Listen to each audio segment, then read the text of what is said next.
15 creepy things you didn't know the moon does to the Earth. Part 2.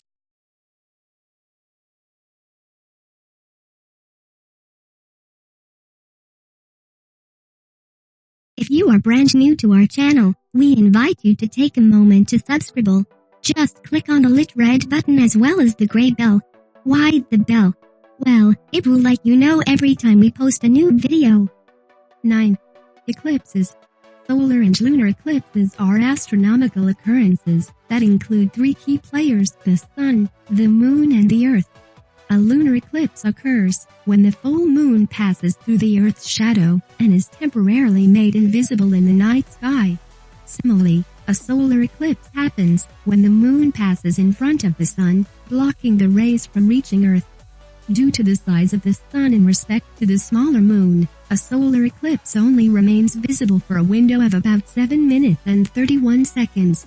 This is why solar eclipses are historically viewed as more mystical and rare, even though they occur with roughly the same frequency as lunar eclipses.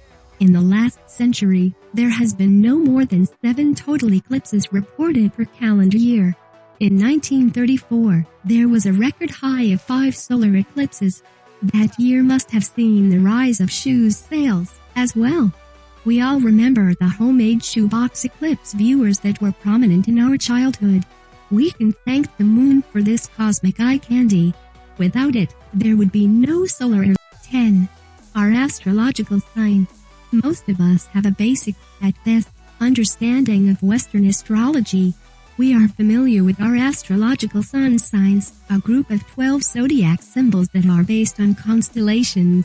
The planets and sun orbit through the astrological belt during various seasons, associating a cosmic symbol to different periods in the calendar year. The position of the sun at the time of your birth provides you with your astrological sun sign. Astrology buffs and metaphysical geeks will have you know that your sun sign is not the most accurate astrological element.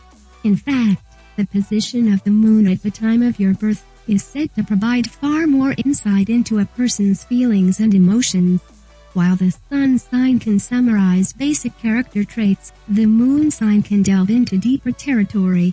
The moon sign can help us understand how we feel and process emotions, what our subconscious fears are, and what drives us to behave in certain ways. 11. Birth rates.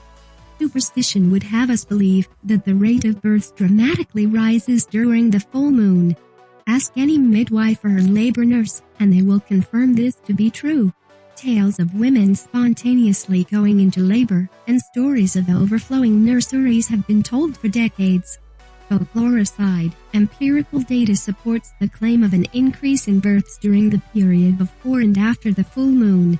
Despite it being a nominally slight increase, birth rate is approximately 1% higher when the moon is fullest.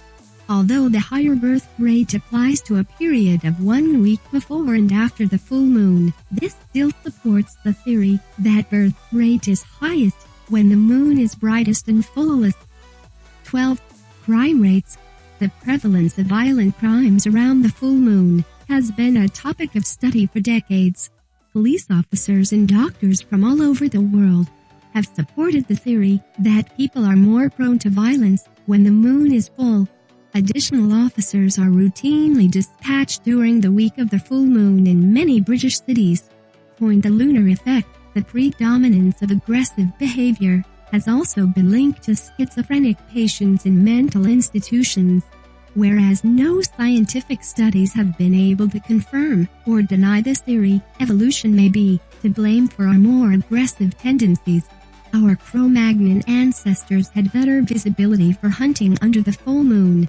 This caveman ideology might explain why people are more prone to violent and aggressive outbursts at specific times in the moon cycle.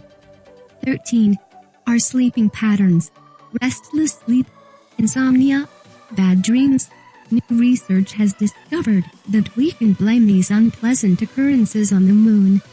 Sleep researchers at the Psychiatric Hospital of the University of Basel in Switzerland have published some very interesting findings. Sleep studies conducted on participants over a 4-year period have concluded that sleep quality decreases by up to 30% around the full moon. Further, the research subjects were all healthy, drug and alcohol-free, and had no previously reported sleeping problems. The participants were unaware that researchers were evaluating their sleep patterns during the full moon while taking part in the study, which eliminated any research bias. We are already aware that our bodies are biologically fine-tuned to a circadian rhythm, which enables us to adapt to our environment's climate and natural sunlight. Based on these findings, scientists are wondering whether a biological circadian rhythm is also at play. 14. Our moods. We've all heard of or experienced directly a case of the full moon crazies. The term lunatic originates from the Latin lunaticus, which essentially means moon-like. The full moon has notoriously been depicted as a time of intense feels in popular movies and music. From Stephen King novels to CCR songs, this cliché spans centuries of folklore and science alike. Theoretically, our emotions are heightened during a full moon due to the levels of water in our bodies. Like the tides, the water within us is pulled at higher intensities during periods when the moon is fullest. The result is an intensification of emotions, compulsive behavior and chaotic thoughts. The Spiritual Science Research Foundation, SSRF, proposed that the correlation is due to the subconscious mind's ability to sense the frequencies or energies of the moon. Since everything in the universe can be broken down into non-solid, energetic components, this theory is not that far-fetched. 15. The tides. The correlation between the moon and the changing tides is due to the gravitational forces present in the solar system. These pulls maintain the equilibrium of the Earth's rotation on its own axis, whilst keeping the moon in constant rotation around the Earth. Gravity and centrifugal forces are responsible for keeping the ocean's waters at equal levels around the planet. The moon's pull, however, is strong enough to disrupt this balance ever so slightly. The result is the daily occurrence of high tide and low tide. If you've ever spent an entire day at the beach, you've most certainly witnessed the changing of the tides. The Earth completes a full rotation once every 24 hours, resulting in one high tide and one low tide roughly every 12 hours.